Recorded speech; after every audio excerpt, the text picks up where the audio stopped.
Welcome to QI for an episode which is all about justice. Members of the jury, the just Brian Cox.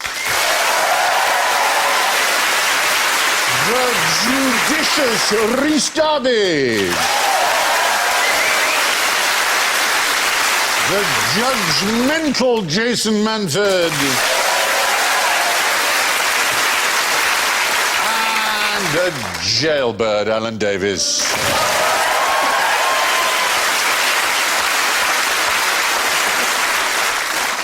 Well, in case I nod off during these proceedings, you all know how to catch my attention. It's with a buzzer, and Jason goes.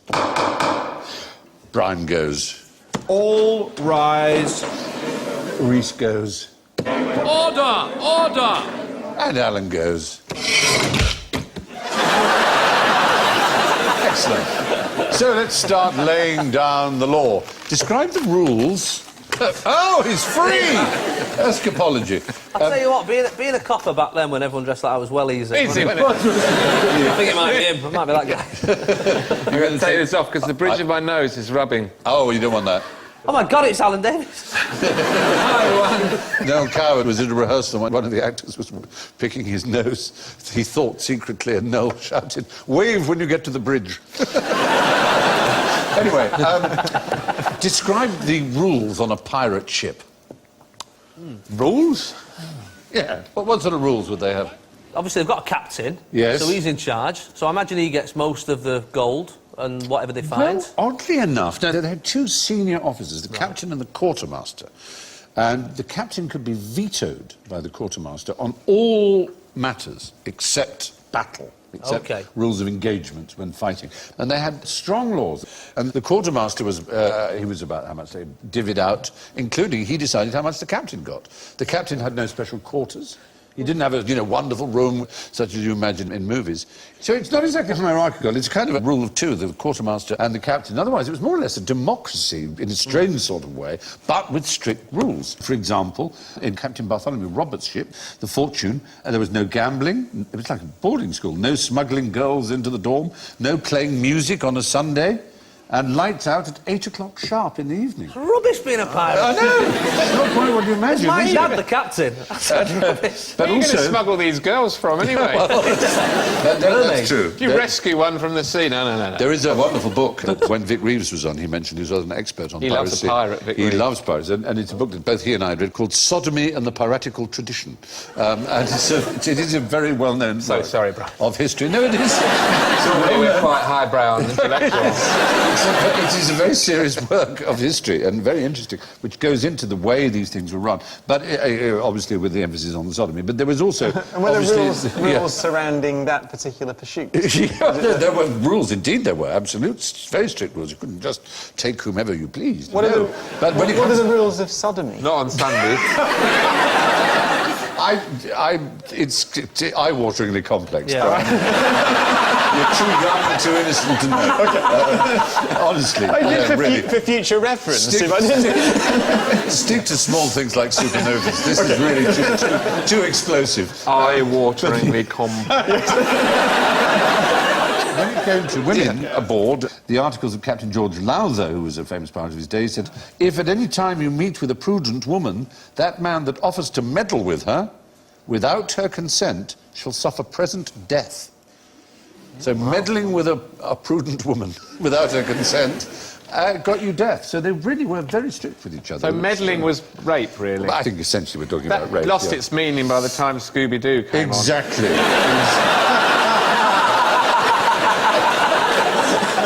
Why you pesky kids haven't meddled? Notorious gang rapists. That's just terrible. I'm ashamed of you. I mean, do they have pirates in New Zealand?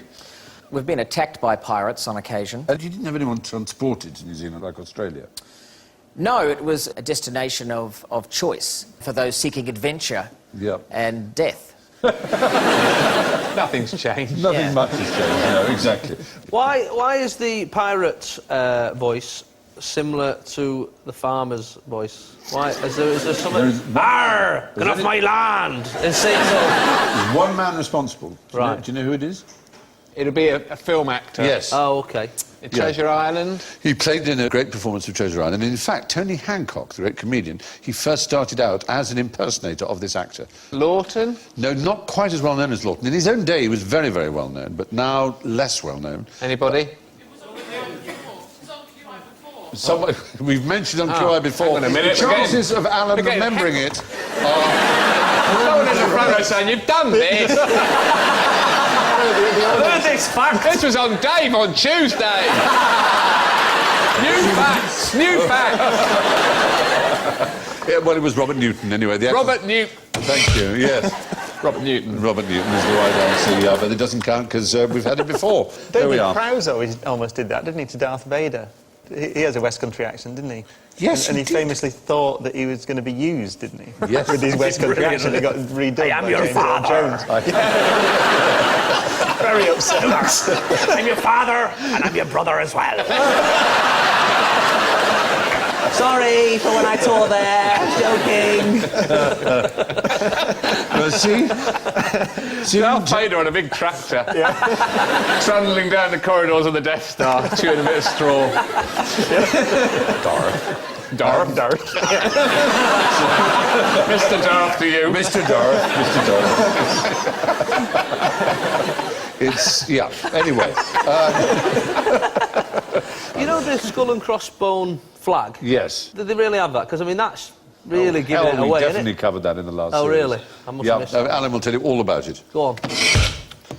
Jolly Roger. Well, yeah, well, everyone knows it's called. Or is that a proposition? Maybe later, Alan. It's been 10 years, Stephen, and I've finally come round to it. Hurrah, It's at time last. for a Jolly Roger. An eye-watering Jolly Roger. All right, now, what's the difference between a Californian prison and a medieval dungeon? Now you can see we've very cunningly placed the Tower of London, which is a medieval dungeon, or part of it is, next to Alcatraz, which is, of course, a famous Californian prison. Is it anything to do with the fact that you can't get out? Alcatraz is famous, isn't it, of being like... prison. No, not out of prison. How'd you get out of prison? If you're popped in a dungeon, you're given manacles, like you had earlier, and you're given board and lodging, essentially. And we go on today about prisoners having to... It's like a hotel, and look how much it costs the government. Well, in the medieval Oh, days... they made them work. Not just made them work, they made them pay. They had to pay for their manacles. Wow. They had to pay for their foot gyves. They had to pay for their everything. They had to pay for their accommodation. So they had jobs. Well, no, that was the awful thing.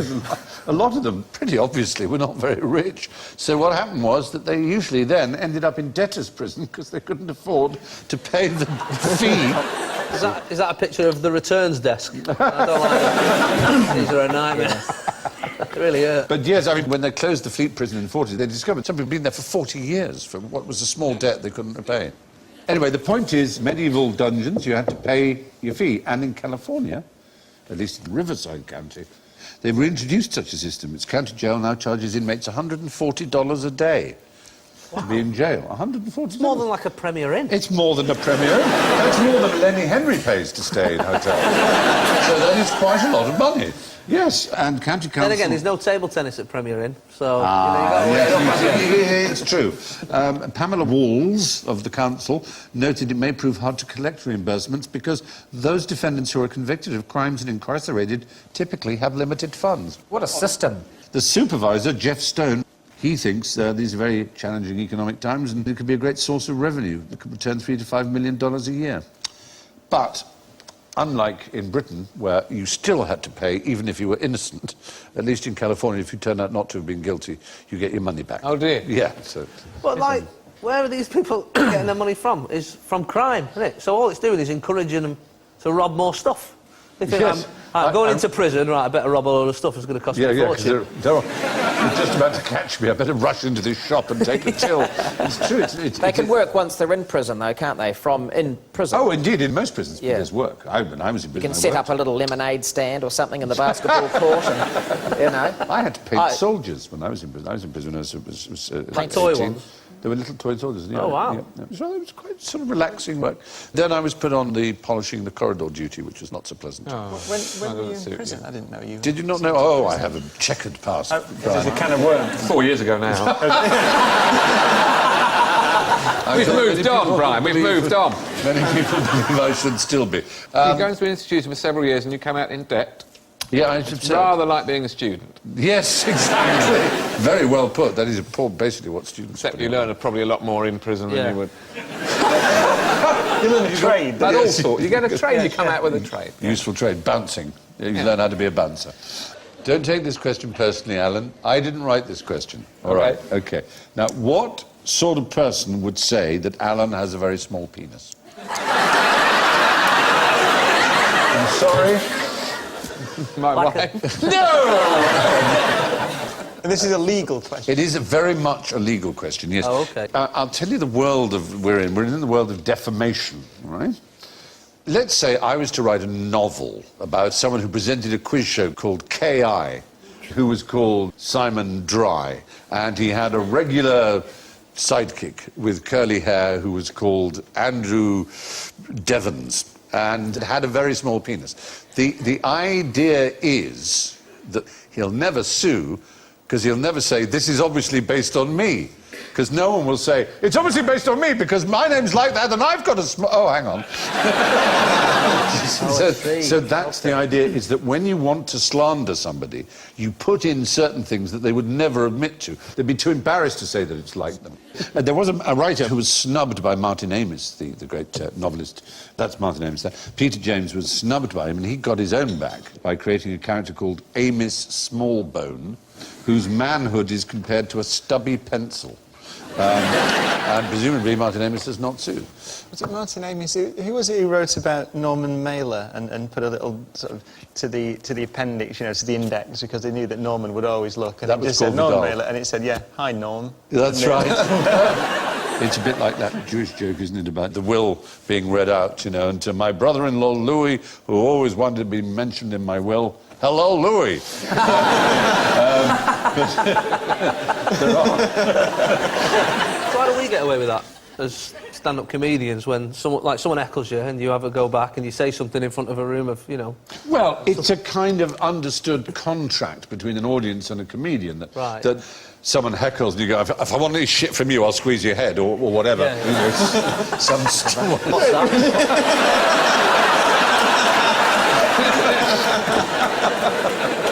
So, what else would you say? What other things? Just an give example. away my best heckle remarks. But what I mean is, if you made a joke heckle, that's not defamatory. I think that's the point. Tit for tat doesn't stand up in court, does it? No, I don't think so, exactly. He started it. Yeah, that sort of exactly. thing, But there are various defences. And in the case, which is obviously untrue, one of Alan's small penis, for example, one defence is the truth. The person does have a small penis. The other is parliamentary privilege. So a member of parliament can get up and say, Alan Davis, Mr. Speaker, has a small penis. So Another member of Parliament get up and say, he's a grower, not a shower. The point Point of order. The point is, you couldn't sue either of them because under parliamentary privilege, there's no action that could be taken. There's increased privilege in peer-reviewed scientific journals as well. Oh, that's privileged. Yes, it is to some extent. So that if you're quite rude about a fellow scientist... Yeah, as long as it's in a peer-reviewed journal and it's not malicious, then So- you're allowed to do it, in the interests of freedom of debate. I could publish a paper reviewed by my peers about your penis, and I would be relatively immune unless I was being malicious about it. Right. Now, that's the phrase, of course, they use in American defamatory law, is absence of malice. If you can prove absence of malice, then you can say almost anything. Yeah. Which allows... I like his small penis. And that's It's very, very tiny, but it's wonderful. Surely at some point sarcasm must come in. Well, there's that, if you can prove that, exactly. So the other one is good faith. I genuinely thought he had a small penis. I didn't mean it as defamatory. It was said in good faith. That's one thing. The other is opinion, which is, it was just my opinion. Compared to mine, it's small, OK? Right? It's an opinion. It's a review. It's a review, exactly. 1 star. The other is the public interest. The public has a right to know the size of Alan Davis's penis. That might be a defence. The other is consent. He agreed with me about the size of his penis. The other one is vulgar abuse. Surely you didn't believe me when I said you had a small penis. I was just being rude to you. I was not defaming you. It'd be like if I called you, you know, one of the unacceptable taboo swear words. If I called you a motherfucker, you know, it's not defaming you. Whereas if I actually wrote down that I believed you actually incestuously did have sex with your mother, that would be defamatory. So that's the difference. Not with a penis that size. It's pointless. That's just going all over the place. Can we see the evidence? It's all about evidence. Not from there, it's mine. Just let me No, settle Brian. this. Never the first person at home going, I should never have gone HD.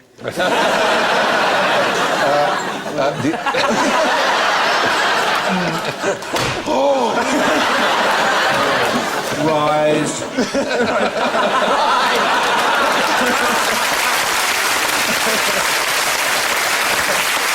Very good. Thank you.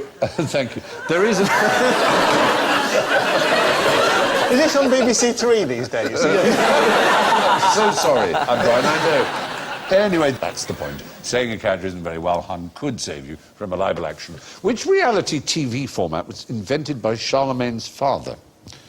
There's a picture of Charlemagne. Big Brother? It's not as well as Big Brother. All I will right. give you a clue. Celebrity Big Brother? On Channel 5. I'm a king, get me out of here. That will cover it. I can tell you it was presented by Dale Winton. Supermarket Sweep? No, Total Wipeout? What else has he done? you're pretty good. You're good. Yeah, on, I know the workings Big of... fan. yeah. You're good on Dale. Yeah. You probably don't know who Dale Winton is, do you? Chap or lady? Audience stay. He's a very charming gentleman, Mr. Winton. Well turned out, crisply well turned out gentleman. Very nice man. Who was his father then? Well, Charlemagne's father is a good question. Unlikely to have heard of him. I'd be very impressed if you have heard of him. He was called Pepin the Short, unfortunately. But if you go back to... This is even pre-medieval. This is the Dark Ages. If you go back to that time, justice was meted out in all kinds of odd ways. And one of the odd ways, it was a system of testing, which was called an ordeal. An ordeal. Ordeal. There were various kinds of ordeal. So ordeal or no ordeal? Oh, no. If only with Noel Edmonds we were talking about, then that would do. Is he a lady or a man? Is Noel Edmonds? Well, ordeals. This particular ordeal involved two people had a quarrel, and they both had to make the shape of a cross. See? And stay there. I don't know what that's about. Someone said he's got a small penis. Are you a real doctor? It was called Judicium Crucis, the justice of the cross in Latin. And basically, it's a bit like the school punishments where they make you do that, if you ever did that. The one who just dropped his hands first was wrong. And it had the Archbishop of Paris with the abbot of Saint Denis. Only they would use champions to do it for them. So they would say, you on my behalf, stand for as long as you can in the cross. And in this case, the Archbishop of Paris won. It's a pity you have to nominate someone, because if you didn't, you could just pick on old people. Couldn't you, in those days? Did you know that? You could have ordeals by tickling. They genuinely had all kinds of ordeals. Ordeals by water, ordeals by fire, and so on. But there is a car game. Is it that one where you've got to keep your hand on the car? Yeah, and then the last one wins it. You see? Yeah. You do know it. Yes, I do. Dale Winton presented, I think on Channel 5, an endurance game show based on a Japanese original called Touch the Truck. That's Dale there. I'd love to watch that. That's Just him. loads of people touching a car and then that's it. Yeah. For an hour. For an hour? 81 hours. It's Well, I'd because Sky Plus it and fast forward Yeah, through yeah, it. I was going to say, it's basically the last one to give up on touching the truck. But it doesn't do anything. You just stand there. No, you have to with touch your it. hand. Yeah, it's going 80 mile an hour. That's a game show. You were allowed you were allowed a 10-minute break every 2 hours and 15 minutes every 6 hours. This is made up, isn't it? if you- No one would. If you fell asleep, you were disqualified, so you had to stay awake. You couldn't just lie on the car with your hand on it, so you had to be consciously touching it. And the idea was the last person left touching it won it. And the winner, you probably want to know all about him, I expect. He won the truck, obviously, and he sold it in order to raise funds to stand as a political... Arm surgery. No. To stand as a political candidate. He stood for Kingston and Surbiton at the 2001 general election. There was a turnout of 49,093 people, and he secured 54 votes. We do it in New Zealand. It's a radio show contest. It quite often happens. Yeah, we're probably the last country still doing it. It's the only way you can get your cars back in New Zealand. Doing it on radio sounds even weirder to me, I have to say. Still touching it? They're still touching it? You have to drop Still on touching it? No, they interview the people who are touching the car. So Right. I've got John here. How's it going? Ah, good. I'm still touching it. You know. How many hours now? 7. Anyway, that's it. That's basically a game show inspired by a Dark Ages... endurance test, yeah. Extraordinary, isn't it? What sentence would you recommend in Jedward Justice? Live. I feel very sorry here for Reece. We're giving you all kinds of cultural references that can mean nothing to you. Have you heard of Jedward? Are they judges? They look very young. I believe Irish... Are they twins? They're or just conjoined brothers? twin judges. They're not conjoined. They've done well, haven't they?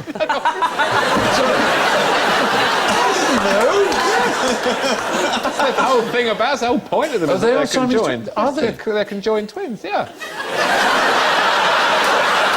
No, it looks like they are. Joyce, come on! Who has the arm in the middle? They do look a little strange, I have to say, but that's probably because of the wig business. No, nothing to do with it. Okay. It's got nothing to do with it. But anyway, there really is such a thing as Jedward Justice. This predates these twinsters. Maybe that's Yeah. where they got their name from, really. Oh, I don't think so, really. This is a town which was originally called Jedward, and then it changed its name to Jedburgh. It still exists. Jedburgh, you may have heard of it. In the northeast. It is. It's on the borders, in fact. It's a border town, and that's the clue, really. The borders, as you know, suffered throughout history. Incursions and raids from rain. England, raiding through Scotland, stealing, and vice versa. And they were often summarily hanged without a trial, and it was known as Jedward Justice. And our name for that, where someone is especially killed without a trial, is what word do we use for that? Oh, lynch mob. Lynch. Now, where does the word lynch? Why is it called lynch? I have absolutely no idea. Well, there's a claim to the origin of the term lynch, which is a man called James Lynch Fitzstephen, who was the mayor of Galway in Ireland. And he hanged his own son from the balcony of his house after convicting him of the murder of a Spanish visitor in 1493. So that's pretty bold, isn't it? Wow. That's on a bike. It's extreme. He learned his lesson. He never did it again. No. Did you say hang his own phone for stealing a bike? No. What did you think I said? I misheard you. I'm so hungry. I don't know why I'm so... I can't concentrate when I'm hungry. Killing a Spaniard. For killing a Spanish visitor, yes, Spaniard. He killed... Do you not listen to? No, he doesn't. I'm starving hungry. Are you? And now I can't concentrate because I'm having a blood sugar crash. I never get called up for jury service and you're hungry in the afternoon. What was it, kill the Spaniard or stole a bike? It's quite an important difference. Starving. Can I get an apple? Where did that come from? I don't know. Stole a bike. Your mind was Drifted wandering. up, I was thinking about pasta. When his brain sugar drops, I'm afraid all kinds of weird things start to happen. Well, has no one got something to eat here? Can we not... Are you bringing something Here, down? Here you go, come on. Thank you very much.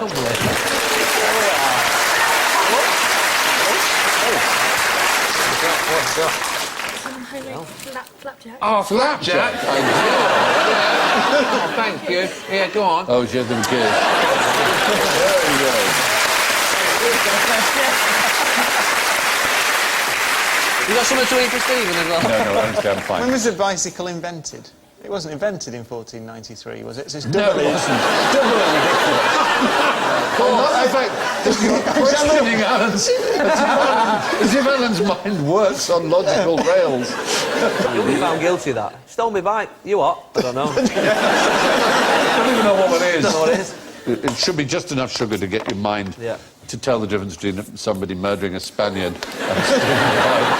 Before the invention of the bike. Yeah, exactly. All right. Let's just do the question again. Come on. No. You don't get away with it that easily. Anyway, moving on. Why should you never leave a judge in a room on his own? He might sentence himself. As it were. As 'twere, yeah. As 'twere, yeah. Well, you're not allowed to. Well, if you're a barrister, you're not allowed to. That's right. I used to work at the Crown Courts in Manchester, and as the accused. And, quite a bit. No, I used to. My dad and auntie were stenographers, so I used to sort of do like over the Oh, summer. they use those machines? Yeah, that sort of, Oh, my that goodness. sort of palaver. And if you were the last barrister knocking about, you weren't allowed to leave if Yeah, the judge was still in. Exactly right. Yeah. It's called dressing the judge. You don't actually dress him, it's just known as dressing the judge. They're a smug-looking lot there, aren't they? They look One very at the pleased. back's had a lovely moment. He really is. It's a bit of a bliss out, isn't it? He's really very happy. But in fact, in actual terms of dressing a judge, it's a very expensive business. The High Court judge's attire can amount to £14,920. That's quite expensive for your work gear. It includes the cost of 2 scarlet robes, like this, and a silk one. The horsehair wig costs £1,295. They have court breeches with buckles at £665. Stockings, suspenders. Yeah, well, they do have to wear stockings. Bras. When you take silk, you have to wear 2 pairs of stockings as a barrister. And the reason for that is that Queen Victoria was very offended by the sight of men's hairs sticking out from their legs through the silk tights. That is so horrible. they had to wear 2 pairs of tights so their hairs didn't stick out. And this tradition continues to the day. Isn't that interesting? Yes, it is, Stephen. Thank you. Good. But the wig sort of doubles up now because, I mean, I don't know if it's always been the case, but in a sort of Superman type disguise, like if you ever see a judge out of his wig and robe, and Yeah. he looks completely different. So he can sort of have a little wander around Manchester Yes. City Centre, even though everyone hates him and no one knows that they hate That him. is one of the reasons they cling on to this whole business. They say it does give them, gives them a kind of anonymity. Barristers are not allowed to shake hands with each other either. I didn't know that. Yeah, That's a they're good not one. allowed to shake hands with each other. Well, They even all though do they fist call pump, do they? You see? Out of court, they don't shake hands with each other. Interesting. I think it must be down to just well, if he's looking after me, I don't want to see him Yeah, I guess so. fraternising with the enemy sort of But thing. do you know about this one? You might do it. If you're not properly dressed as a barrister, if you've not got the right black and white, or you're wearing a colourful tie or something like that, the judge, as it were, can't see you. Right. He actually says, I cannot see you. And also, I cannot hear you. If he's not properly dressed, I cannot hear you. You can shout as loud as you like. If he's not properly dressed, can't see you, can't hear you.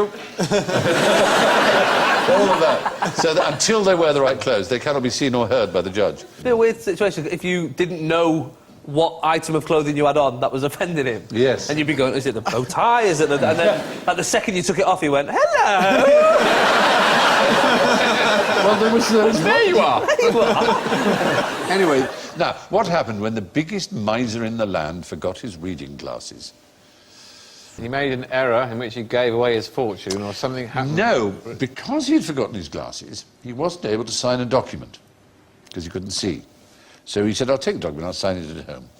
What might that document have will, been? maybe? His will. Yes. So, there he's got his will. He said, I can't, I'll take it home and sign it at home. He got home. Died. Yes. Oh. Now, that case, his name was Jennens, and he was very, very rich. And he had quite a lot of family. So there was a case called Jennens v. Jennens, or as the lawyer would say, Jennens and Jennens. And it started in 1798 when he died, and it ended in 1915. Wow. Wow. Why did it end? The jury all died. Well, the Jennens died. No, Oh, they found his glasses. because...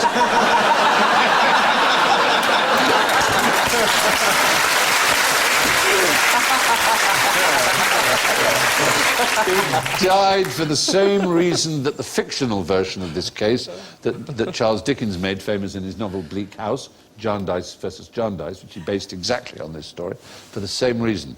The estate ran out of money. The lawyers had used up every penny of the estate. Doesn't that tell you everything you need to know? And Bleak House, of course, which is one of Dickens' absolute masterpieces, has this court case running through it, Jarndyce versus Jarndyce. And it's been going for dozens of years in Chancery. But he wrote that in 1852. And this Jennens case had been going on for 54 years. And Dickens was little to know that it was to carry on going till the First World War. I mean, it's staggering, isn't it? And all because the man forgot to sign his will. These people were so desperate, so rapacious. We didn't forget, did he? He died. Well, there you go. Here they are. There they are. I know. It's very good glasses going to help you read that book. Yeah. Have you done your wills? Have you had that chat? It's actually depressing. Well, you had a lady come round to the house and I sat down with her, and because she's so used to talking about death, Yeah. she's sort of like not bothered about it. Nonchalant. Yeah, I'd say so. And she sat there and she said, right, so if you die, where do you want, you know, your money and house and all that to go to? I said, well, the wife and the kids and that. She said, and what, if you and your wife both die? I said, Steady on. I said, well, just, you know, the kids, and then, you know, maybe the kids go with my brother and that. And then she said, and if you and the whole wife and the family's kids wiped are all out? wiped out, I said, I'd like to spend some money on some sort of inquest, to be honest. See what the hell went on? Wiped a family of 5 off the planet. Mine was a bit more circumspect. They kept finding different words for die. They were, and if you both go... Perish. We're both gathered to the bosom of Abraham. Well, I suppose that's their job, isn't it, basically? No, I think I better well, I can't remember. You can have my collection of Wagner records. Thanks. Make him sign it now. He'd be very keen for me not to sign it, I suspect. No, he was considered the richest commoner in the land, the richest non-aristocrat. And he lived in Grosvenor Square in a very sumptuous and beautiful house, except he lived in 2 tiny little rooms in the cellar. And he kept the sumptuous rooms because he charged visitors to be shown around them. That's how much of a miser he was. Only 3 ghosts was visited him. That We'd have sorted that out. wouldn't Be it? the biggest turkey in the window. Exactly right, exactly. Day. Tiny Tim, last of all. Anyway, where would you find a precocious toddler, a fertile octogenarian, and a moron in a hurry? Is that on... Buckingham Palace. Oh! like Celebrity Big Brother? Are they calling Lee Evans a moron there? That seems very tough. He's a precocious toddler, and that... Oh, I see. Phew! Again, this is in law. A moron in a hurry. Well, we've all been that. Yes, we have. These are sort of fictional types of people. That they use in law That they use language. in law. The most famous one is the man on the Clapham omnibus. That's to do with advertising. I.e. what we would call the man... No, it's not. It's just the man in the street. Oh, I see. English common law is based on the idea of the reasonable man. What would a reasonable person think? You know, the man on the Clapham omnibus is not stupid, but he's not a professor of astrophysics. He's not a moron in a hurry. He's just an ordinary, sensible citizen. And that is used as a standard by judges. And a moron in a hurry is used as a standard for another kind of problem in law that might come up. It's in the area of passing off. Do you know what I mean by passing like off? logos or something. Yeah, so Like, expand. Almost like false advertising. Or maybe plagiarism. That's more like it. As it were, product plagiarism. Yes. Suppose I brought out something called Boca-Bola, and it was in a can exactly like, with the same lettering and the same patterning. So would that the would be moron in a against the hurry law. A moron in a hurry probably... Would he notice that? If it was green, not red, he would notice. Even a moron in a hurry would notice. That would not count as passing off. Right. But if it was very similar, and he thought, oh, I'm buying a can of Coke, that's passing off, you know, because you don't have to look very hard. You can just quickly see it seems to be the same thing. Right. So that's just used as a sort of type. Got to be careful there, because you've also got people who are not very observant. Well, there is that. You know, I mean, that's me. Are you not an observant person? Well, yes. When I was in the army, there was an observation trail we had to do, and you had to walk through the bush, and they put all these things that you had to go through and have a look, and then when you came out the other end of the bush, the sergeant would ask you, okay, what sort of things did you see? And I told him I saw 3 things, including the cone, which marked the exit. So it was really just 2 things I saw. And there was 17 things in the bush. And one of those was a tank. But, you know, my excuse was a lot of it was camouflaged. Yeah. That's good. But I'm not a moron in a hurry. No. Because I took a long You're time. a simple moron. 3 times the length A of time. casual moron, Yeah. yes. So you'd be a fertile octogenarian then. No. Yes. Well, the fertile octogenarian is a fictitious character who presumes that anyone, even an octogenarian, can parent a child. So they're these kind of archetypes. And What's the kid? Why is she in a mood? precocious toddler. It's like a fertile octogenarian at the other end of the scale. Oh, OK. To be Goodness. fair, she's not a toddler. She's a bit older than that. She is. She looks jolly cross, doesn't she? Jolly cross. Anyway, not in the realm of fiction and certainly not legal. Can you explain this? 2 people claim to have had sex on the moon. Who are they? How did they do it? Well, they're clearly under the moon. Yes. That's amazing. Yes, they are rather, aren't they? Wicked Run, it says not Armstrong and Aldrin. Well, I hope not. So it's not the astronauts. So there's no one that's actually been there. Not on the moon itself. But are there any bits of the rock. moon on Earth? Yeah, moon rock. Yes. In the spring of 2002, an intern at NASA at the Johnson Space Center in Houston, 3 interns, stole the whole safe full of rock samples there.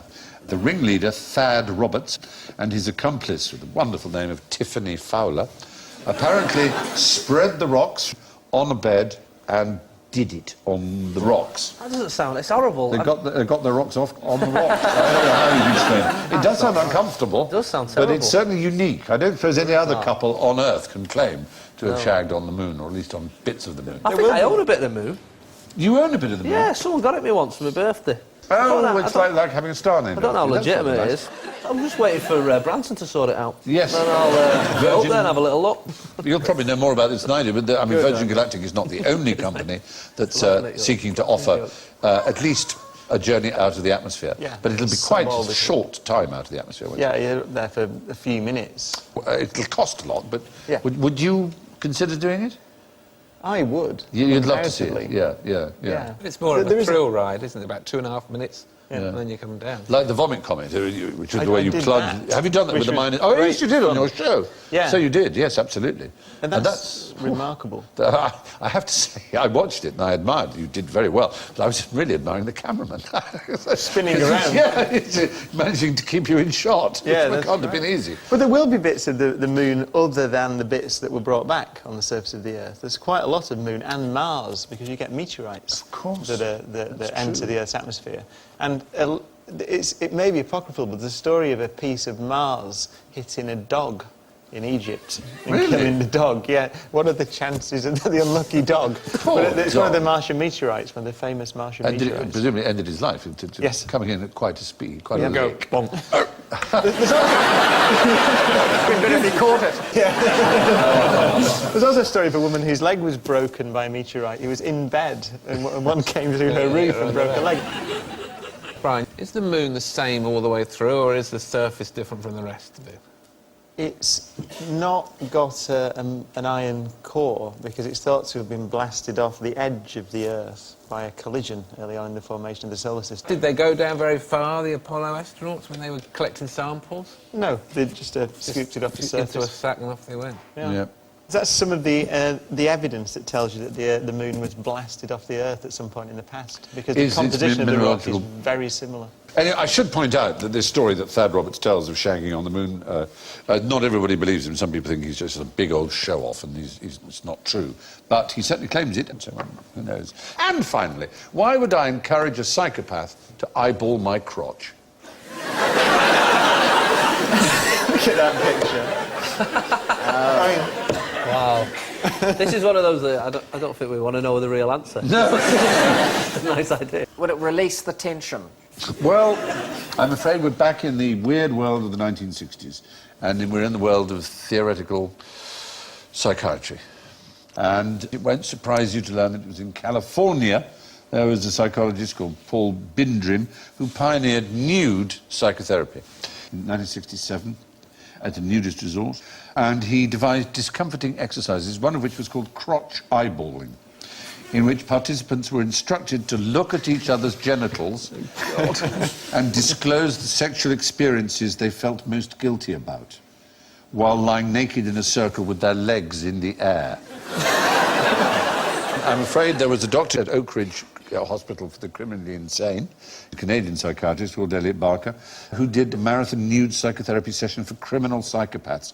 These raw, naked, LSD-fueled sessions lasted 11 days. Wow. 11 days, you give a psychopath LSD, take their clothes off, and... But you see, I believe in evidence-based medicine, so if that can be shown to work, it Well, should be available on the NHS. I agree. It doesn't matter. You're right. How ridiculous You're so it right. is. I, too, am an empiricist like you. You'll be pleased to know that the average rate of recidivism amongst psychopaths is 60%. Amongst those who did that programme, it was 80%. There we are.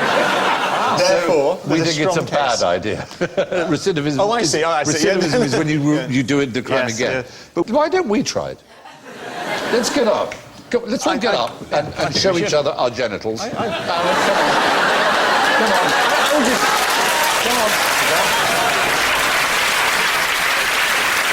A lot of people getting cameras out. That's a bit...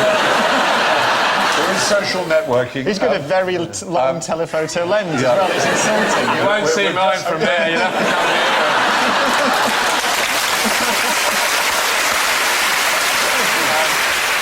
All the audience can take their clothes off as well. You feel good about that? Yeah, All I feel right. more comfortable. Okay. I hope the BBC lets us show this moment. So, 1, 2, 3. Trousers off. Oh dear, we seem to have a technical problem. We're working to fix that as soon as we can. And good, it's fixed now, so let's get straight back to QI. Hopefully we haven't missed anything quite interesting. That was very good. That went well. I thought that was very, very good.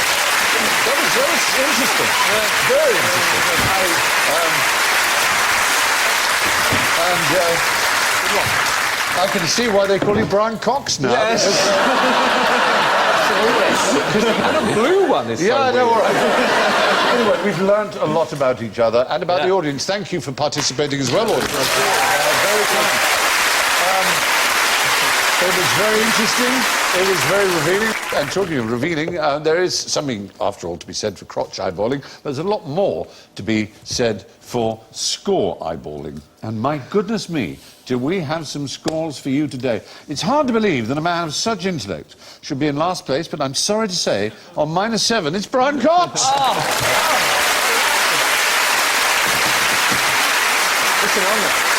And on -2, Jason Manfield.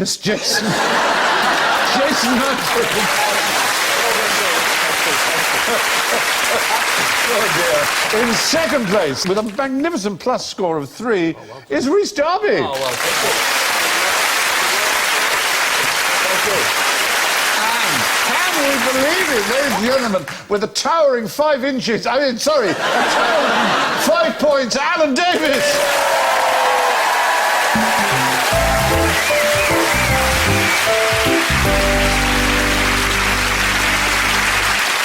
Then remains for me to thank Rhys, Jason, Brian and Alan, and may God have mercy on your souls. Good night.